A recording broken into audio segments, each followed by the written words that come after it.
Good morning. Good morning. We've made a few changes to the itinerary, so I just wanted to show you the latest version. I'm going to share my screen and we can run through it. Here we go. August 18th, you arrive in Quito. And I know originally we said, let's stay at the airport hotel and go to the Amazon the next day. But there really is no need for that if you don't want to go right from one flight to another. So instead, we can go into town, welcome you into the hotel in downtown, and spend 3 nights before the Amazon in Quito proper. So Patio Andaluz, the reason I chose that hotel is because it has that nice big triple room for your children. So everybody has their own space.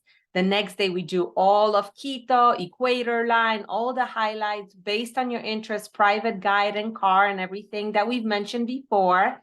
And the following day, we go off to Cotopaxi, which is down the Avenue of the Volcanoes with the Hacienda, with the local cowboys. We have a traditional lunch there. You go to the hike on the lava. You can ride horses, lots of fun adventures outside of the city.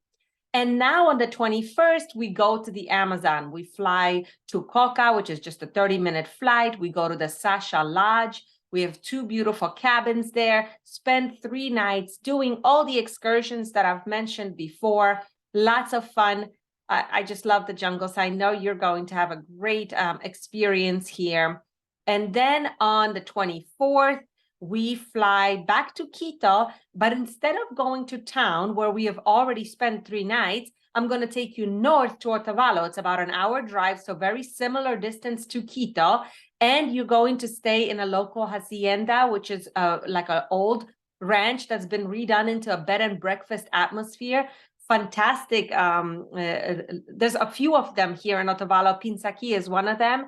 And it's a really wonderful experience because it's, again, a different part of Ecuador, a different accommodations.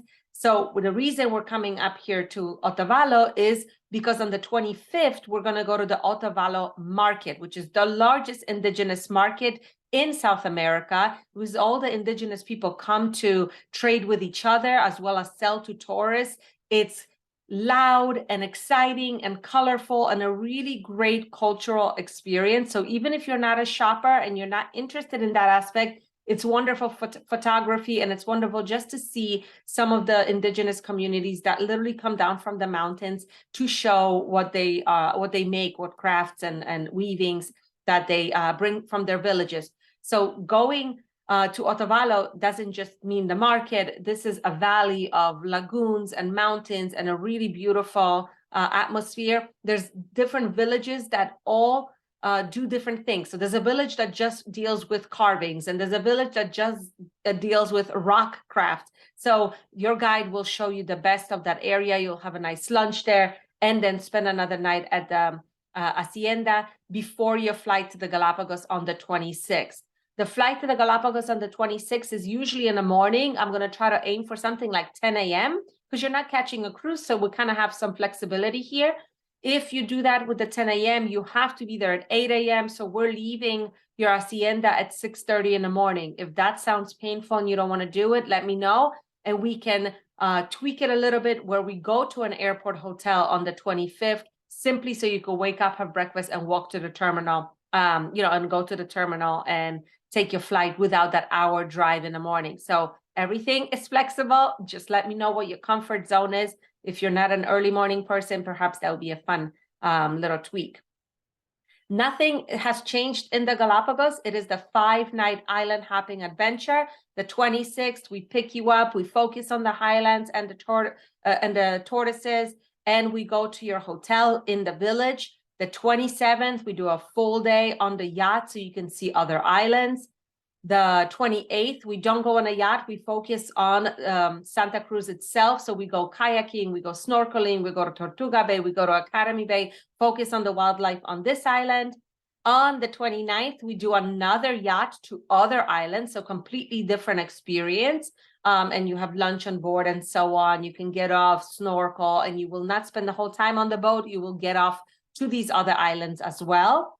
The 30th, we left free, so you can add your own things or sleep in or enjoy the village, go to the market, go to the beach, go snorkeling in that in those cliffs that I told you about. And I will make sure to include the name so you know exactly what I'm talking about, but it's quite popular, so you would find it even without me. And the 31st, we take you back to the airport, fly back to the mainland, and fly home. So that is the itinerary, 14 days, fantastic private trip for the 5 of you. I'm sending it off to you now. The price is $34,999 total for 5.